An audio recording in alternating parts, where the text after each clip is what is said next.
অনেকের মতোই সিনেমায় প্রতিষ্ঠিত নায়িকা হওয়ার স্বপ্ন নিয়ে চলচ্চিত্রে এসেছিলেন সম্ভাবনাময়ী নায়িকা শিরিন শিলা।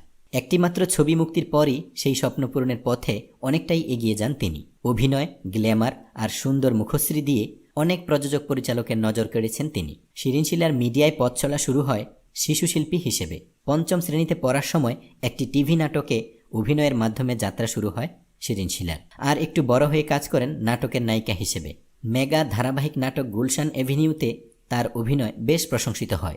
এরপর বেশ কিছু নাটক টেলিফিল্মের কাজ করেন এই অভিনেত্রী। কিন্তু মন যার পড়ে আছে সিনেমার পর্দায়, সে কি করে নাটক টেলিফিল্ম নিয়ে তৃপ্ত হবে?